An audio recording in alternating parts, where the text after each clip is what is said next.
क्रांती news, आवाज सर्वसामान्यांचा। कळवण सुरगाणा मतदारसंघात नुकत्याच झालेल्या विधानसभा निवडणुकीत मिळालेल्या भरघोस मतांनी आमदार नितीन अर्जुन एटी पवार हे आमदारपदी विराजमान झाल्यानं त्यांचा कळवण तालुक्यातील जनतेच्या वतीनं भव्य नागरी सत्कार करण्यात आला। हा कार्यक्रम शुक्रवार 29 नोव्हेंबर 2024 रोजी कळवण तालुक्यातील ओतूर रोडवरील अप्पाश्री लॉन्स इथं आयोजित करण्यात आला होता। या कार्यक्रमाला हजारो नागरिक उपस्थित होते आणि या सत्कारानं त्यांना सलग दुसऱ्यांदा आमदार पदावर विराजमान झाल्याबद्दल अभिनंदन आणि शुभेच्छा दिल्या। कार्यक्रमाचं आयोजन नितीन भाऊ पवार सत्कार समिती कळवण तालुका यांच्या वतीनं करण्यात आले होते। या कार्यक्रमाच्या अध्यक्षस्थानी कळवण नगरपंचायतीचे नगराध्यक्ष कौतिक महाराज पगार यांनी भूषवलंय। कार्यक्रमाची सुरुवात सकाळी 11 वाजता करण्यात आली। यावेळी माजी जिल्हा परिषद अध्यक्ष जयश्री पवार आणि महायुतीतील घटक पक्षातील पदाधिकारी आणि राष्ट्रवादी काँग्रेस पक्षाचे प्रमुख पदाधिकारी आणि कार्यकर्ते मंचावर उपस्थित होते। आमदार नितीन पवार यांचे संबोधन मुख्य आकर्षण ठरले। त्यांनी आपल्या भाषणात विरोधकांवर तीव्र शब्दात हल्ला केला। विशेषतः सुरगाणा तालुक्यातून मिळालेल्या प्रचंड मतांबद्दल त्यांनी सुरगाणा आणि कळवण तालुक्यातील मतदारांचे मनस्वी आभार मानले। त्यांनी सांगितलंय की कळवण तालुक्यातील पश्चिम भागातील जनतेला विरोधकांच्या अपप्रचारामुळे भ्रमित करण्यात आले।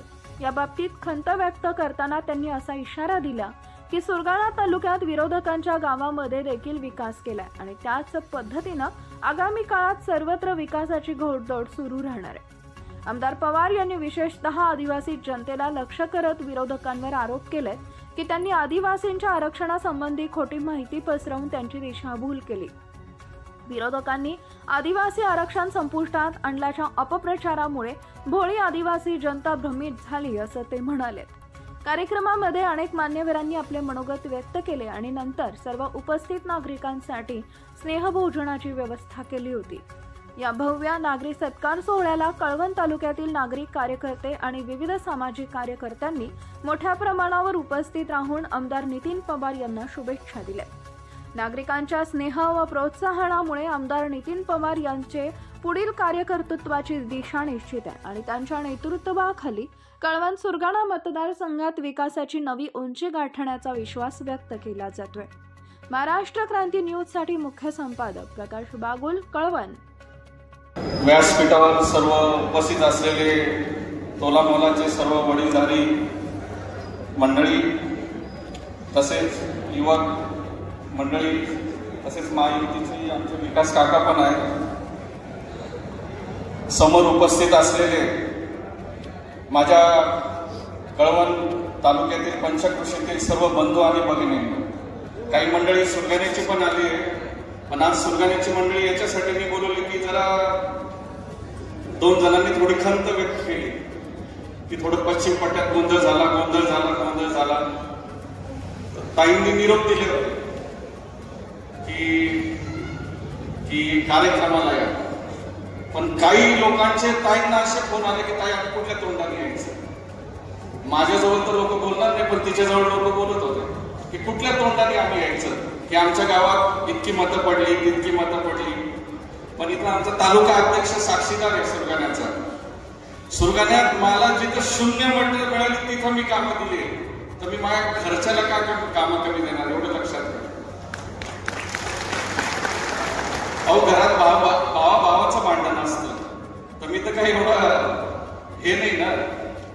त्याच्यामुळे माझ्या मतदार बंधू भगिनींना एवढंच सांगणं आहे की काही गोष्टींचं माझ्या आदिवासी समाजामध्ये विशेषतः गैरसमज करून दिला होता।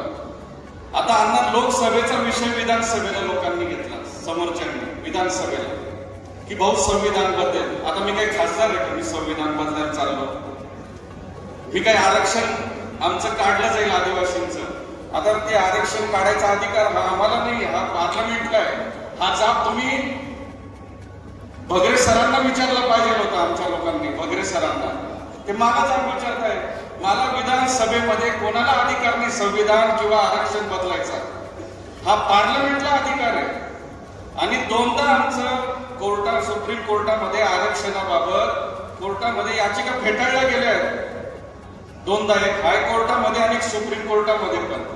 तर का आमच्या लोकांचा एवढा गैरसमज झाला? कारण की पवार साहेबांनी एवढं काय करून ठेवलंय, दादासाहेबांनी, आणि ते लोकांचा एवढा गैरसमज होण्यासारखे दूध खोळे का राहिले मला हेच कळालं नाही. तर याच्या पुढे माझी सर्व पश्चिम भागातील मंडळींना एक सांगणे विनंती राहील की तुम्ही कुठल्याही गोष्टीचा शहानिशा करत जा. मी वेळोवेळी माझ्या भाषणात बोलत होतो, मागे आवाज नीट येतोय ना? मागच्या वेळेस नव्हता आला, मागच्या कार्यक्रमाला मागच्या वेळेस हे नव्हतं. मी माझ्या प्रत्येक भाषणात सांगायचं, कुठलाही लोकप्रतिनिधी चुकला तर त्याचे तुम्ही कान धरले पाहिजे. माझा कोणी, मी प्रचार करताना कोणीच माझे कान धरले नाही. का धरले नाही मला हेच कळालं नाही. सुरगाणा तालुक्यातले आमचे अध्यक्ष सांगतात, त्यांनी आकडाच सांगितलं नाही मला. तिथं मागच्या 20,000 होते, यावेळेस मला 48,000 मिळाले. 48.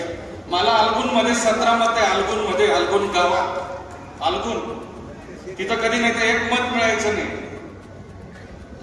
आता इथं मनोज शिंदेनी सांगितलं की आमच्या निवाने पंचायतीने एवढी मतं दिली. मी मागच्या फॉर्म भरताना बोललो की किती 2700 मत, किती 2100 मतं मिळाली तिथं. आणि तुम्ही गोंदुण्याला जर गेलं, शेवटचं गाव, तिथं मला किती मतं, त्या गावात मला मागच्या वेळेस काहीतरी 50 का 60च मत होती, गोंदुणे ग्रामपंचायत. यावेळेस तिथं मला 1100 का काहीतरी मत आहे. मला खिरडी सारख्या ग्रामपंचायतीत मला 300 मत आहे.